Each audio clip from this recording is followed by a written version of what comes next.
आज मैं आप लोग के लिए लाया हूँ प्रिपरेशन बोर्ड 25 के सॉल्यूशन के लिए। अच्छा, ये क्लास 12 आईएससी और सीबीएसई नोट्स तो भाई दोनों लोग पढ़ सकते हैं ना। नोट्स में क्या दिक्कत है, क्योंकि फॉर्मूला ही डायरेक्ट बेस्ड रहेगा, क्योंकि ये फिजिकल है।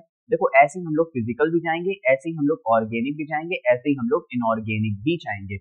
ठीक है, अब हम लोग कर रहे हैं, आज हमारा पेपर है अब 23 और 27। 23 को है आईएससी का और 27 को है हमारा सीबीएसई। अच्छा, हम लोग स्टार्ट कर रहे हैं, लेकिन उससे पहले मैं आप लोग से एक बात कहना चाहूंगा कि अगर आप लोग किसी भी नए चैनल, मैं अपनी बात कर रहा हूँ, मैं आप लोग को बिल्कुल भी नुकसान नहीं चाहता हूँ। अगर आप लोग किसी भी नए चैनल पे पहली बार अगर उसकी वीडियो देख रहे हो, तो पहले एक काम कर लो, उसकी वीडियो खाली एक वीडियो से जज कर लो। अगर आप लोग को सही लगता है तो मैं आप लोग को खुद कह रहा हूँ, अगर आप लोग को सही लगता है देन आप आगे की वीडियो में फॉरवर्ड यानी आगे की वीडियो में बढ़ना यार, क्योंकि भाई बोल्ड आ रहे हैं, आप लोग का नुकसान बिल्कुल नहीं होना चाहिए। इसी पर्पज से ही मैंने ये पूरा का पूरा क्लास 12 का बनाया हुआ है बोर्ड प्रिपरेशन। अगर आप लोग को सही लगता है तो ही आप लोग आगे बढ़ना, वरना आप लोग स्टॉप करके कोई दूसरी वीडियो में या फिर अपने खुद से सेल्फ स्टडी करके ही पढ़ लेना। ठीक है, क्योंकि जैसे मैं जहाँ पे कोचिंग में पढ़ाता हूँ, वहाँ पे एक बच्चा आया था रोते रोते, वो कह रहा था कि सर मुझे केमिस्ट्री में कुछ भी समझ नहीं आ रहा, प्लीज ऐसा कुछ बता दीजिए जिससे जो है हेल्पफुल हो जाए। तो मैंने सोचा यार, जैसे अगर वो बच्चा है तो इसका मतलब और भी सारे बच्चे होंगे जो बहुत परेशानी में होंगे, तो इसीलिए मैंने ये पूरा पूरा बनाया है। अब आप लोग का काम इतना है कि इसको एक बार अच्छे से देखना, अच्छे से समझना, देन आगे अपना डिसीजन लेना। एग्जैक्टली है। चलो अब स्टार्ट करते हैं फटाक से। अब लेकिन एक बात ध्यान रखना, ऑर्गेनिक हम लोग पूरा सेपरेट करेंगे कि मतलब जितना भी मुझे इंपॉर्टेंट ऑर्गेनिक लगता है अपने करियर में मुझे आज तक मिला है, बोर्ड को लेके, स्ट्रेचनिंग को लेके, प्री बोर्ड के पेपर्स को लेके, मैंने वो सब पूरा एक जगह बनाया हुआ है और मैंने उन क्वेश्चंस को लेके मैंने प्रॉपर सॉल्व कराया। अगर आप लोग को दिखता है कि आप लोग को देखनी चाहिए तो आप लोग जरूर देखना, क्योंकि ऑर्गेनिक तो आप लोगों में बहुत हेल्प करेंगे। एग्जैक्टली है। तो चलो जल्दी से स्टार्ट करते हैं। मेरा नाम है Pratyush Shrivastava and this is your amazing channel cracking class 12 and BSc chem. चलो स्टार्ट करते हैं। तो क्लास 12 की बात कर रहे हैं, प्रिपरेशन बोर्ड 2025 सॉल्यूशन है, नोट की बात कर रहे हैं। अच्छा, इसमें देखो हम लोग क्या कर रहे हैं, रिवीजन कर रहे हैं। तो रिवीजन का मतलब क्विक रिवीजन होगा, मतलब बहुत तेज रिवीजन होगा। इसमें चैप्टर के हम लोग ब्रीफ में नहीं जाएंगे, मैं वही कराऊंगा जिससे आप लोग के 70 में से, बहुत ज्यादा मैं फेंकूंगा भी नहीं, 70 में से आप लोग के 50 आ ही जाएंगे जो एग्जाम के एक दिन पहले भी अगर इस चैप्टर को देख रहा है। ठीक है, मैं इतना तो अपनी तरफ से मैं कहूंगा, क्योंकि मुझे बहुत इतना एक्सपीरियंस है। ठीक है, अब राउट फ्लो की बात करते हैं। अगर यहाँ पे टू वोलेटाइल लिक्विड की बात करें, टू वोलेटाइल मतलब वोलेटाइल जिसकी वेपर्स बन सकते हैं। ठीक है, तो उसका जो हमारे पास फॉर्मूला होता है पी टोटल यानी प्रेशर। पी टोटल का मतलब होता है बच्चों, जैसे मेरे पास एक सॉल्यूशन है यहाँ पे, इस सॉल्यूशन में मेरे पास ए और बी लिक्विड पड़ा हुआ है। ए और बी लिक्विड पड़ा हुआ है, अगर ये कंटेनर ऊपर से बंद है और ये सॉल्यूशन अगर वोलेटाइल है, तो वोलेटाइल है तो उसके वेपर्स बनेंगे। वेपर्स बनेंगे तो किसके बनेंगे, ए और बी के वेपर्स बनेंगे, क्योंकि सॉल्यूशन में कौन है, ए के मॉलिक्यूल्स हैं और बीबी के मॉलिक्यूल्स हैं। इसमें इतनी बात आप लोग को क्लियर हो गई। ठीक है, अब जो टोटल है ए और बी है उसी को हम लोग टोटल बोल रहे हैं। ये पीए हो गया और ये पीबी हो गया, इतनी बात आप लोग को क्लियर हो गई। ठीक है, अब ये पीए क्या है हमारे पास, ये जो पीए है ये हमारे पास वेपर प्रेशर ऑफ प्योर है। मतलब कहने का मेरे पास पहले एक मस्त अकेला ए पड़ा हुआ था, फिर एक मस्त हमारे पास एक बीबी पड़ा हुआ था, फिर मैंने दोनों को जब मिक्स किया तो मेरे पास क्या बन गया, ए और बी बन गया, जिसके उसी के वेपर्स बन रहे हैं, ए और बी के वेपर्स बन रहे हैं। इतनी बात आपको क्लियर होगी। ठीक है, अगर हम लोग पी नॉट ए लेके चलेंगे तो वेपर प्रेशर ऑफ प्योर ए लेके चलेंगे। अच्छा, यहाँ पे सब कुछ वेपर प्रेशर के टर्म में बात होगी, इस बात को ध्यान रखना। और पी नॉट भी वेपर प्रेशर ऑफ उसकी बात करेंगे। अच्छा, एक्स बी क्या है, ये एक्स है हमारे पास, जिसको हम लोग इस तरह लिखते नहीं, X A plus X B is equal to 1। ये है हमारा मोल फ्रैक्शन। क्या है हमारे पास, मोल फ्रैक्शन। अब मोल फ्रैक्शन क्या होता है, मोल फ्रैक्शन होता है ऊपर नंबर ऑफ मोल्स नीचे टोटल नंबर ऑफ मोल्स। और चलो देख लेते हैं, ये फॉर्मूला आप लोग को ध्यान हो गया, ऊपर नंबर ऑफ मोल्स नीचे टोटल नंबर ऑफ मोल्स। और मोल फ्रैक्शन का दूसरा फॉर्मूला भी होता है कि अगर हम लोग एक्स ए फाइंड करनी है तो जरूरी नहीं हम इसी तरह एक्स बी भी फाइंड करें, यहाँ पे हमने खाली उसको 1 से माइनस कर दिया, एक्स बी हमारे पास आ जाएगा। अब इतनी बात क्लियर है। ठीक है, और आगे ध्यान देते हैं। ये तो बात थी कि अगर हमारे पास दोनों सॉल्यूशन जो है वॉलेटाइल है, मतलब दोनों ही वेपर बना सके। अब एक बात बताओ, अगर मान लेते हैं मैंने एक ये क्या किया, मैंने एक सॉल्यूशन लिया सिर्फ ए का है, ठीक है, जो कि क्या है वॉलेटाइल है, ये देखिए। ठीक है, अब एक बात ध्यान रखना, सॉल्यूट हमेशा केमिस्ट्री में क्या होगा, नॉन, मतलब वो क्या होगा, सॉल्यूट बी होगा। हमेशा बी कौन होगा, एज अ सॉल्यूट हमेशा बी कौन लेंगे, हमेशा एज अ सॉल्यूट लेंगे, और वो क्या होगा, हमेशा एज अ नॉन वॉलेटाइल रहेगा। क्या रहेगा, हमेशा एज अ नॉन वॉलेटाइल रहेगा। इतनी बात आपको क्लियर है। ठीक है, अब इसके आगे हम लोग एक चीज ये देखते हैं कि अगर सॉल्यूट हमारे पास बी है और वो नॉन वॉलेटाइल है, इसका मतलब वो ए के वेपर्स बनाने में रोकेगा। मतलब कहने का है मेरे पास इस तरह ए के मॉलिक्यूल्स हैं, ए के, ठीक है, जो कि क्या है, वोलेटाइल। अब मैंने उसमें कुछ ऐसी चीजें ला के डाल दी ऊपर जो कि नॉन वोलेटाइल, जिसके वेपर्स में देखो ए के भी वेपर्स बनाने में वो रोकेगा ना, तो उसी के लिए ये जो फॉर्मूला बना है वो बना है। अब एक बार बताओ, पीए क्या है हमारे पास? पीए हमारा कुछ नहीं है, पी नॉट ए एग्जिट, ठीक है, हम लोग उसी को बोल रहे हैं। अच्छा, अब प्लस, तो यहाँ पे हमें लिखना चाहिए था P naught B, H B भी लिखना चाहिए था, लेकिन ये क्या हो गया, ये पूरा टर्म जीरो हो गया। ये पूरा टर्म अगर जीरो हो गया तो हमारे पास क्या बचा? P T is equal to P naught A H ही बचा हुआ। तो हमारे पास ये राउट लॉ किसका हो गया? अगर इन केस टू सॉल्यूशन है जिसमें से एक नॉन वोलेटाइल है। इतनी बात है। अब आपको क्या लगता है, इससे वो क्वेश्चन देगा? नहीं, वो कहां से क्वेश्चन आएगा? जब यहाँ पे वॉन थॉट फैक्टर आई जुड़ेगा। अभी मैं बताऊंगा वॉन थॉट फैक्टर। चलो जल्दी से आगे देखते हैं। अब हमारे पास कॉलिगेटिव प्रॉपर्टी बहुत इंपॉर्टेंट टर्म है जो एग्जाम में बहुत बार पूछी जाती है। उसमें हमारे पास चार आती है। कौन सी आती है? चार आती है। आरएलबीपी आती है बच्चों, उसके बाद हमारे पास आती है एलिवेशन इन बॉइलिंग पॉइंट आती है, फिर डीएफपी आएगी, डिप्रेशन इन फ्रीजिंग पॉइंट आएगी, और फिर उसके बाद हमारे पास आएगी ऑस्मोटिक प्रेशर, ठीक है। अब इसके बाद ध्यान देते हैं, यहाँ पे क्या है, relative lowering in vapour pressure, मतलब वेपर प्रेशर को यहाँ पे लोवरिंग करेगा। कैसे करेगा, ध्यान देते हैं।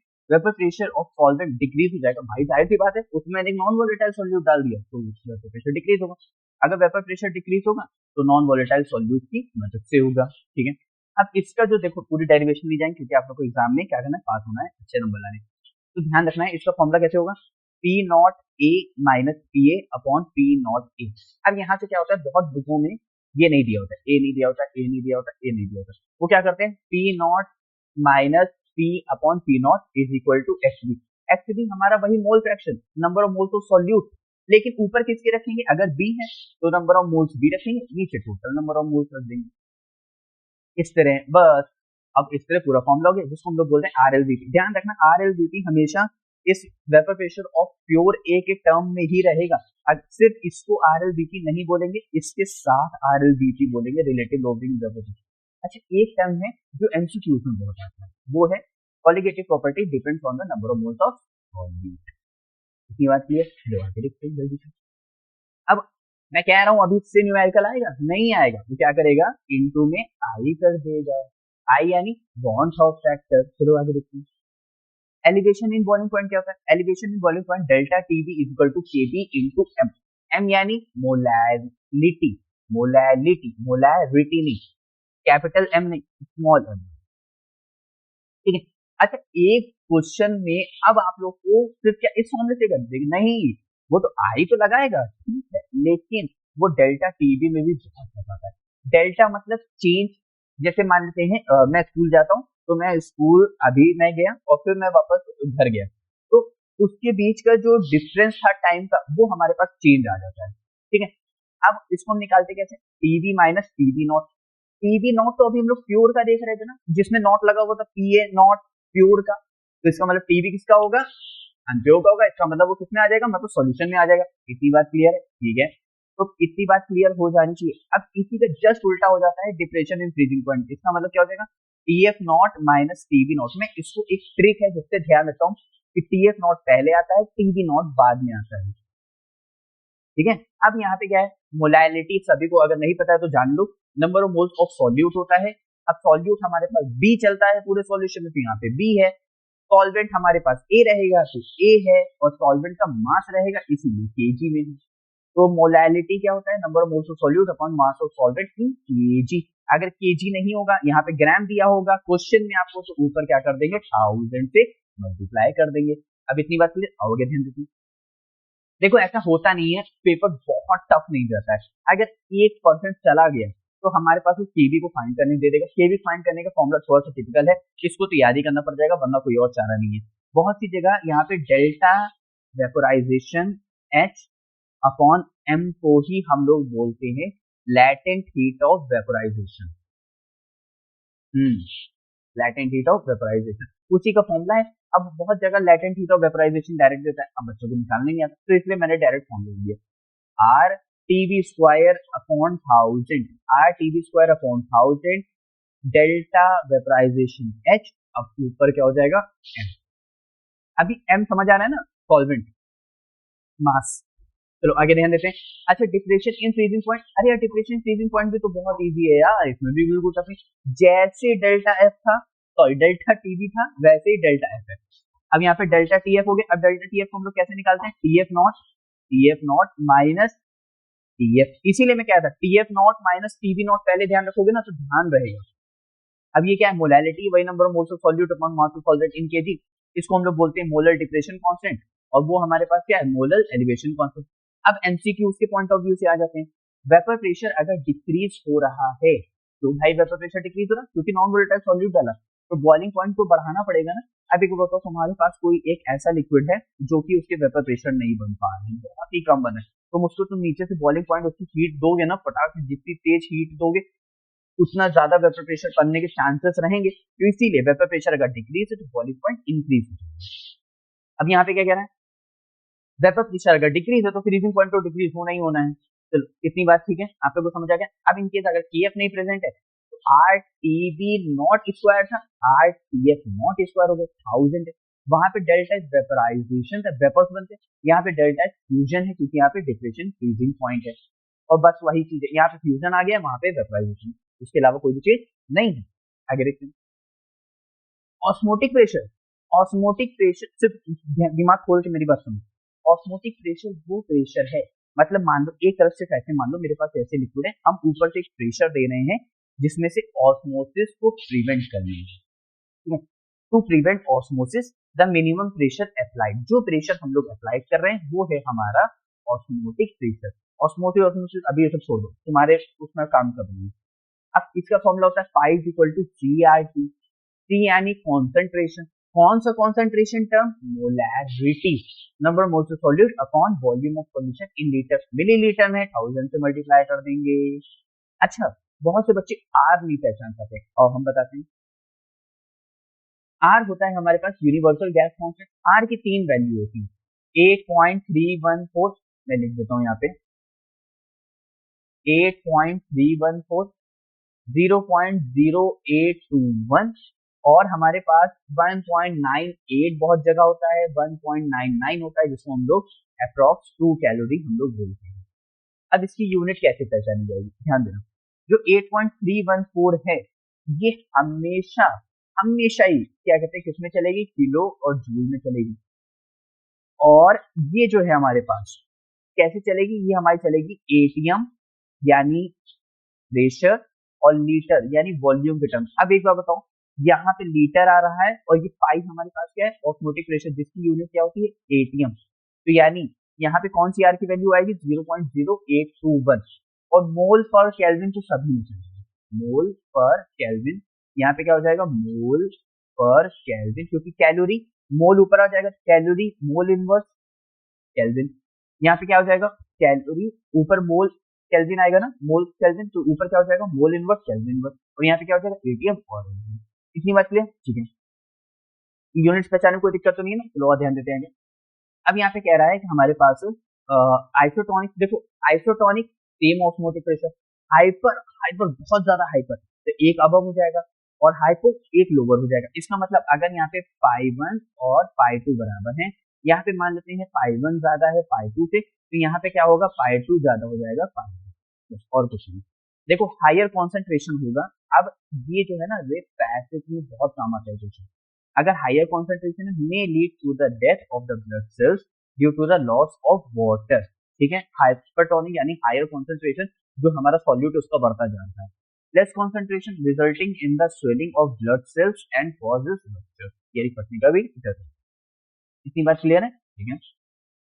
अब बात करते हैं एबनॉर्मल मॉलिक्यूलर मास। देखो एबनॉर्मल मॉलिक्यूलर मास का मतलब सिर्फ इतना है कि उन्होंने क्या किया था, उन्होंने कहा मैंने सॉल्यूशन में तो डाला है भाई साहब NaCl का एक मॉलिक्यूल, ठीक है, लेकिन वो अंदर जो ब्रेक हो रहा है, अंदर मुझे उसके 2 मोल्स मिल रहे हैं, 1 यहाँ पे मतलब 1 और 1 मिला के कितने हो रहे हैं, 2 मोल्स हो रहे हैं, तो इसका मतलब यानी मास में चेंज आ रहा है, मास में चेंज आ रहा है, तो उसी को वो लोग बोल रहे हैं abnormal molar mass, molecular mass, या उसी का दूसरा नेम है वॉन हाफ फैक्टर, जिसको हम लोग आई से डिनोट करते हैं। अब इसके 2 फॉर्मूले, या तो नॉर्मल ऊपर ऑब्जर्व नीचे, या तो ऑब्जर्व ऊपर नॉर्मल नीचे। अगर नॉर्मल ऊपर है तो NMM यानी नॉर्मल मोलर मास ऊपर होगा, यानी अगर कॉलिगेटिव प्रॉपर्टी में लेंगे तो एनसीपी वो नीचे हो जाएगा। इतनी बात क्लियर है, ठीक है। इस फॉर्मूले को आप लोग ध्यान रखिए। अब बात देखो, इसीलिए मैं थोड़ा कोशिश कर रहा हूँ आप लोगों को मैं समझाता भी, क्योंकि थोड़ा सा टाइम है, आप लोगों की प्रिपरेशन बहुत अच्छी हो जाएगी यार। क्योंकि वो बच्चा जो रो के आया था, मुझे थोड़ा सा अफसोस लगा था, तो मेरे से बहुत सारे बच्चे, तो आप लोग भी प्लीज थोड़ा सा ध्यान से, थोड़ा सा फोकस होके ही पढ़ना। ये सारे न्यूमेरिकल्स है, चाहो तो वीडियो को एक दो बार और देखना, समझने की कोशिश करना, क्योंकि फिजिकल पूरा फॉर्मूले पे बेस्ड है। जितनी भी थ्योरी आप लोग को अलग से हो सकती है, मैं वो आप लोग को एमसीक्यूज में भी जरूर कराऊंगा, और उससे तो मैं न्यूमेरिकल्स भी करा ही रहा हूँ। तो यानी आप लोग का चैप्टर पूरा प्रिपेयर हो जाएगा। तो इसीलिए बिल्कुल भी परेशानी हो, बिल्कुल भी डिस्टर्ब होने की जरूरत नहीं, हम हैं सर। अब देखो, for solute showing neither differentiation not association, मतलब ना डिफरेंशिएट हो रहा है ना ही एसोसिएट। डिफरेंशिएट तो हम समझ गए थे सर, Na होगा, यहाँ पे Na प्लस और Cl माइनस में छूट जाएगा।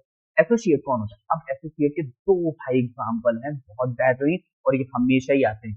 वो है एग्जाम्पल हमारे पास, या तो बेंजोइक एसिड, पहला क्या है बेंजोइक एसिड, दूसरा है एसिटिक एसिड, दो नहीं तीन ले लेते हैं, और तीसरा है हमारे पास बेंजीन के फॉर्म में, ठीक है। तो ये तीन एग्जाम्पल इतने ज्यादा फेमस है, मतलब इतनी बात समझ लो कि हर बार अगर एसोसिएशन की बात आएगी तो बस यही आएगा। और इनके लिए बस हमारे पास दो फॉर्मूले हैं, क्या है, बस दो फॉर्मूले। देखो, जब एसोसिएशन की बात आएगी तो यहाँ पे डिग्री ऑफ डिसोसिएशन बात किया जाएगा, मतलब सॉरी, और जब भी एसोसिएशन आएगा तो डिग्री ऑफ एसोसिएशन बात किया जाएगा। जब भी degree of association, degree of dissociation की बात करेंगे तो हम लोग डिनोट करेंगे उसको अल्फा से, ठीक। आई क्या है हमारे पास, abnormal molecular mass neutron for factor, जो कि आप लोग को चार कॉलिगेटिव प्रॉपर्टी देंगी, चारों के साथ इनटू में आई लग जाएगा। कैसे, और ध्यान देते हैं यहाँ पे पहली कॉलिगेटिव प्रॉपर्टी ये, तो pi is equal to I into C into R into T. अब आप लोग सोच रहे होंगे सर एसोसिएशन और डेसोसिएशन पता कैसे चलेगा, वो आप लोग को मैं न्यूमेरिकल में कराऊंगा, आप लोग क्यों चिंता कर रहे हो। और दूसरी बात, आप लोग खुद से भी देख के पता पहचान लो, क्योंकि हमेशा जब भी मॉन्ट ऑफ फैक्टर के यूज देंगे तो वो हमेशा आप लोग को एसोसिएशन या डेसोसिएशन वर्ड लिखा होगा, नहीं तो आप लोग बेंजीन, एसिटिक एसिड और बेंजोइक एसिड से पहचानना सीखोगे। यहाँ पे क्या है, अरे delta T F equal to I into C F into M. यहाँ पे क्या है, ये दूसरा फॉर्मूला गया, तीसरे में आ गया आई इंटू के बी, यहाँ से आई आएगा। अगर मान लो आई आ गया, अब क्या है उसके बाद हमारे पास डेसोसिएशन का पहले फॉर्मूला देख लेते हैं, alpha is equal to I minus one upon में N minus one, association I minus one upon में one upon N minus one. देखो एसोसिएशन और डेसोसिएशन के बहुत सारे फॉर्मूले हैं, इसके बहुत सारे फॉर्मूले, कम से कम 5-6 तरीके से लोगों ने बताया, लेकिन मुझे जितना सिंप्लीफाई मिल सका मैंने उतना इसको सिंप्लीफाई किया। I minus one upon N minus one, I minus one is upon में वन अपॉन एन, इसके अलावा कुछ नहीं। अच्छा एन क्या है, अरे NaCl कैसे ब्रेक होगा, NaCl ब्रेक हो रहा है Na plus plus Cl minus में, कितने आयन से 2, तो N की वैल्यू 2, K2SO4 पोटेशियम सल्फेट, तो 2K प्लस हो जाएगा प्लस SO4 2 माइनस हो जाएगा, कितने आयन से 1, और ये रहा 2, तो N की वैल्यू 3। इतनी बात समझ आ गई। वाटर H2O, तो H प्लस OH माइनस, कितने 9, वाटर न्यूट्रल। इस बात को आप लोग ध्यान रखेंगे, ठीक है। तो आप लोग को पता चल गया डिग्री ऑफ एसोसिएशन, डेसोसिएशन कैसे निकालना है, अल्फा की वैल्यू है, आखिरी में जो अल्फा आएगा वही हमारा पास। अगर मान लो आपका अल्फा आता है 0.97, अगर वो परसेंटेज में पूछ रहे तो इसको कर दोगे 97%। मैंने आप लोग को सब कुछ बताया कि कैसे आप लोग निकाल भी सकते हो। चलो आगे देखते हैं। अब बात करते हैं आइडियल सॉल्यूशन, वो भी बहुत इजी है। जो राउल्स लॉ को फॉलो करे वो आइडियल, जो राउल्स लॉ को फॉलो ना करे नॉन आइडियल। चलो पहले आइडियल देख लेते हैं। देखो, सॉल्यूशन विच फॉलोज और obeys Raoult's law means ideal solution. अब जो पीटी ऑब्जर्व है, मतलब जो पी ऑब्जर्व है वो पी टोटल या फिर इसके बराबर है। ऑब्जर्व का मतलब हम लोग ने पहले जो देखा कि हमारे पास जो इतने सॉल्यूशन था, ठीक है, हम लोग ने उसको ऑब्जर्व किया, अच्छा इसके वेपर प्रेशर इतने बन रहे हैं, इसका मतलब रेट ऑफ इवेपोरेशन, इसको मैं थोड़ा सा बता देता हूँ आप लोगों को, एक पल एक मिनट लेके। जैसे हमारे पास ये एक कंटेनर है, ठीक है, इसमें हमारे पास सॉल्यूशन ए के पड़े हुए हैं और बी के पड़े हुए हैं। इसका मतलब जो वेपर प्रेशर बनेंगे वो ए और बी के बनेंगे। जो वेपर प्रेशर लिक्विड की सरफेस पे जो प्रेशर लगाएंगे भाई वेपर प्रेशर बनेंगे। ऊपर से कंटेनर क्लोज है तो वो क्या होगा, वो वेपर प्रेशर नीचे भी आएंगे वापस। तो यानी रेट ऑफ इवेपोरेशन और rate of condensation, rate of condensation, rate of evaporation अगर बराबर हो जाएगा तो वो हमारा आ जाता है किसमें, राउल्स लॉ में, यानी आइडियल सॉल्यूशन। किसमें आ जाता है, आइडियल सॉल्यूशन। उसकी बात क्लियर होगी। और जो वेपर प्रेशर लिक्विड की सरफेस पे जो प्रेशर लगा रहे हैं उसी को हम लोग वेपर प्रेशर बोलते हैं। अब जो इंटरेक्शन है ए बी के मॉलिक्यूल्स का, मतलब नीचे जो हमारे पास ए बी के मॉलिक्यूल्स हैं इज इक्वल टू ए और बी बी के मॉलिक्यूल्स, किसी की बीबी नहीं, यहाँ से नीचे के मॉलिक्यूल्स अगर वो बराबर हो जाएंगे तो वो हमारे पास क्या हो जाएगा, आइडियल सॉल्यूशन। और चलो एग्जांपल देख लेते हैं।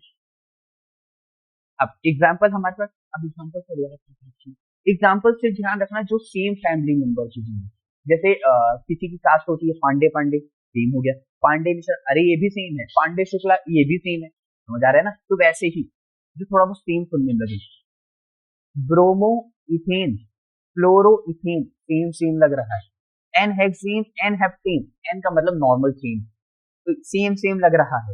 बेंजीन, टॉलिन, बच्चों को बहुत बच्चों को टॉलिन नहीं पता होगा क्योंकि मेरी क्लास में भी नहीं पता है, बड़े बच्चे हैं, ये होता है बच्चों टॉलिन, बेंजीन, नॉर्मल बेंजीन रिंग, ठीक है, इतनी बात क्लियर। जो सेम सेम लगे वो हमारा क्या है, एज अ आइडियल सॉल्यूशन, और जो डिफरेंट लगे वो हम बताएंगे। अब थोड़ा सा थर्मोडायनेमिकली देख लेते हैं। थर्मोडायनेमिकली, हाँ बड़ा नाम भाई, ठीक है, सब में जीरो कर, delta V zero, delta H enthalpy zero, delta G और delta S, delta G gives energy, अगर आप लोगों ने थोड़ा सा भी गिव्स एनर्जी सुना होगा तो वो एज अ स्पॉन्टेनियस प्रोसेस और वो हमेशा निगेटिव रहेगा। अगर डेल्टा जी निगेटिव है तो स्पॉन्टेनियस है, डेल्टा जी पॉजिटिव है तो नॉन स्पॉन्टेनियस है, और हर रिएक्शन मोस्टली स्पॉन्टेनियस रहना चाहती है, तो इसीलिए डेल्टा जी को क्या होना पड़ेगा, निगेटिव। अब डेल्टा एस क्या है, एंट्रोपी, एंट्रोपी मतलब रैंडमनेस बढ़ती है, मतलब क्या होगा यहाँ पे, डिसऑर्डर होगा। अब यहाँ पे रैंडमनेस अगर बढ़ती जाएगी तो बढ़ रही है ना, तो पॉजिटिव बढ़ती जाएगी, समझा। चलो और फटाक से देख लेते हैं नॉन आइडियल। नॉन आइडियल में यार फॉलो नहीं करेगा, तो या तो फॉलो नहीं करेगा तो या तो कभी कभी ज्यादा हो जाएगा, कभी कभी कम हो जाएगा, इतनी बात क्लियर। मतलब कहने का है, एक बात बताओ, यहाँ पे सॉल्यूशन है ए और बी के, तो कभी इसके इंटरेक्शन पुअर होंगे, वेपर के इंटरेक्शन बन जाएंगे ज्यादा और लिक्विड के कम हो जाएंगे, या फिर कभी कभी लिक्विड का इंटरेक्शन बहुत ज्यादा है, वेपर बन ही नहीं रहा है, तो इस तरह हो जाएगा, समझ आ रहा है। अब तुम पहचानोगे कैसे, और मेरी बात यहाँ पे ध्यान सुनिए, अगर मेरे पास यहाँ पे ध्यान सुनिए, मेरे पास अभी एक लिक्विड है, ये इसमें मेरे पास क्या कहते हैं, लिक्विड है। अब इस लिक्विड के क्या कहते हैं, बॉन्ड बहुत वीक है।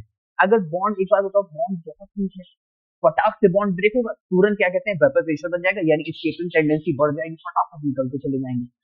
अगर इस लिक्विड के बॉन्ड बहुत ज्यादा स्ट्रॉन्ग है, तो बॉन्ड जब वीक ही नहीं हो रहे हैं, लिक्विड वैसे ही पड़ा हुआ है, तो उसके वेपर्स बन ही नहीं रहे, नहीं बन रहे हैं, तो इसका मतलब यहाँ पे क्या हो जाएगा, निगेटिव डेविएशन। पॉजिटिव डेविएशन इसका मतलब वेपर्स ज्यादा बन रहे होंगे, निगेटिव डेविएशन वेपर्स नहीं बन रहे होंगे। यहाँ पे समझते हैं थोड़ा सा, यहाँ पे क्या है, पॉजिटिव डेविएशन, जो पी ऑब्जर्व हम जो समझ रहे हैं कि वेपर प्रेशर ज्यादा बनेगा, जो हम ऑब्जर्व देख रहे हैं वो पी ऑब्जर्व ज्यादा हो जाएगा, और बाकी हमारे पास जो पी टोटल था वो कम हो जाएगा। पी टोटल कहाँ था, यहाँ पे तो था, ठीक है, और यहाँ पे पी ऑब्जर्व कम हो जाएगा, पी टोटल ज्यादा हो जाएगा, ठीक है। इसका मतलब जो ए के जो इंटरेक्शन है वो बहुत ज्यादा है, मतलब बहुत ज्यादा वीक है, जिसकी वजह से ए बी के मॉलिक्यूल्स यहाँ पर बन रहे हैं, और यहाँ पे क्या है, ए बी के मॉलिक्यूल्स बन ही नहीं पा रहे क्योंकि ए के इंटरेक्शन बहुत वीक है, इसी बात क्लियर। अब यहाँ पे डेल्टा बी क्या हो जाएगा, अब कुछ नहीं करना, इधर वाला ज्यादा तो इधर का मुंह कर देना, इधर वाला ज्यादा तो इधर का मुंह कर देना, बस ये देखो इस तरह, और ये देखो इस तरह, बस। और दोनों में क्या ही रहेगा, दोनों नेगेटिव नेगेटिव रहेगा, दोनों में ही पॉजिटिव पॉजिटिव रहेगा, हमें इसकी चिंता करने की कोई बात नहीं। अब याद कैसे करेंगे, देखो तुम्हें CCl4 कार्बन टेट्राक्लोराइड के साथ कुछ भी मिले, कार्बन टेट्राक्लोराइड और इथेनॉल के साथ कुछ भी मिले, हमेशा पॉजिटिव डेविएशन। अगर वाटर प्लस एसिड और क्लोरोफॉर्म मोस्टली मिले तो समझ लो क्या है हमारे पास, negative deviation. Water plus acid या फिर क्लोरोफॉर्म, क्लोरोफॉर्म के साथ कुछ भी मिले तो हमको क्या मिल जाएगा, ऐसा निगेटिव डेविएशन। अब तुम कहोगे सर क्लोरोफॉर्म यहाँ पे भी एडिड के साथ कार्बन टेट्राक्लोराइड, तो इसीलिए तो मैंने बोला कि पहले कार्बन टेट्राक्लोराइड को देखिए, कार्बन टेट्राक्लोराइड और इथेनॉल जिसके साथ भी है वो हमेशा पॉजिटिव डेविएशन, ठीक। अगर क्लोरोफॉर्म और वाटर प्लस एसिड है हमेशा निगेटिव डेविएशन। अब आप लोग का सॉल्यूशन चैप्टर यहाँ पे होता है फिनिश। अब आप लोग सोच रहे होंगे मैंने आप लोग को एजियोट्रॉप के बारे में बताया, तो यहाँ पे आता है मिनिमम एजियोट्रॉप और यहाँ पे आता है मैक्सिमम एजियोट्रॉप। इसके अलावा हमें और जानने की कोई जरूरत नहीं, क्योंकि जब मैं आप लोग को क्वेश्चन दिखाऊंगा ना, मैं आप लोग को कितने ईयर से क्वेश्चन दिखाऊंगा मैं आप लोग को बता देता हूँ। एक स्पेसिमेन हो गया 2023 से लेकर 25, यानी 23, 24, 25, एक ही चैप्टर के क्वेश्चन बोर्ड में, बोर्ड के 23, 24, क्योंकि लेटेस्ट के लेंगे, ज्यादा पीछे मत जाओ, सिर्फ टाइम वेस्ट है, मैं सच बता रहा हूँ, ठीक है। तो 5 ईयर के मैंने एक चैप्टर से सारे क्वेश्चन को एक जगह आप लोग के लिए लेके आके मैं आप लोग को समझाऊंगा, तो आप लोग को आएगा नहीं यार। आप लोग को चैप्टर की सारी न्यूमेरिकल्स, कैसे उसके एमसीक्यू सॉल्व करने, कैसे असर्शन रीजनिंग करनी, कैसे है नोट, आप लोग को समझ नहीं, आप लोग को डेफिनेटली समझ आएगा। इसीलिए मैं कह रहा हूँ, पहले तो मैंने बहुत मिनिमम लिया था कि आप लोग 50 ला सकते हो, आप लोग डेफिनेटली 50 अबव ला सकते हो अगर सही से पढ़ के चलोगे। अब इतनी बात क्लियर है। चलो अब मिलते हैं इसी चैप्टर के न्यूमेरिकल सर, और जल्दी से आ जाओ।